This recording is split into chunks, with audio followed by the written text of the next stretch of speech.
Hi అండి, welcome back to family buddies cooker channel. ఈరోజు ఏం వీడియో చేస్తున్నాను అనుకుంటున్నారా? మటన్ పులావ్ చేస్తున్నానండి. చాలామంది మటన్ కుక్ చేయడం అంటే చాలా టఫ్గా ఫీల్ అవుతారు, కానీ ఇది చాలా చాలా ఈజీ రెసిపీ. నేనైతే 40 minutes టైంలో మొత్తం చేసేసాను. సో మీకు ఆ వీడియో చేసి షేర్ చేసుకుందాం అనుకొని చూపిస్తున్నాను.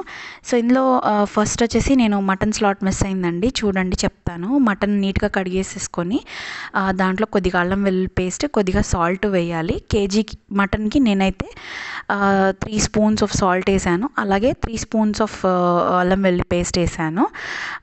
సో దాన్ని బట్టి యాక్చువల్గా 4 పడతాయి, బట్ కొంచెం తగ్గించేసుకోవాలి, తర్వాత మనం రెసిపీలో యాడ్ చేస్తాం కాబట్టి. అది వేసేసి కుక్కర్ పెట్టి ఆ మటన్ విజిల్ మంచిగా రావాలి, 90% కుక్ అయిపోవాలి, అది చూసుకోండి. తర్వాత మనకు పలావ్ కావాల్సినవి onions, green chilli, tomato cut చేసుకొని పెట్టుకోవాలి వీడియోలో చూపించినట్టు. అండ్ మసాలా దినుసులు మీకు ఇంట్లో ఉన్నంత వరకు, అండ్ మీరు ఎంత రైస్ కెపాసిటీ తీసుకుంటున్నారో అంతవరకు. నేను ఈ కేజీ మటన్కి అయితే 800 grams ఆఫ్ రైస్ తీసుకున్నాను. ఆల్మోస్ట్ నా దగ్గర కప్ మెజర్మెంట్స్ తీసుకుంటాను, బట్ వెయిటేజ్లో అయితే 800 grams రైస్ అది. సో దాన్ని సోక్ చేసి పెట్టుకున్నాను వీడియో స్టార్టింగ్లో చూపించినట్టు. తర్వాత చెప్పాను కదండి, దానికి సరిపడా మసాలా దినుసులన్నీ తీసుకోవాలి. సో ఇప్పుడు ఒక గిన్నె పెట్టుకొని దాంట్లో ఎప్పుడైనా నేను 1:1 రేషియో, అంటే హాఫ్ ఆయిల్ హాఫ్ గీ వేస్తాను. సో అలా వేసాను. మనం తీసుకున్న మసాలా దినుసులు వేసాను, మనం కట్ చేసుకున్న ఆనియన్స్, గ్రీన్ చిల్లీ వేసాను.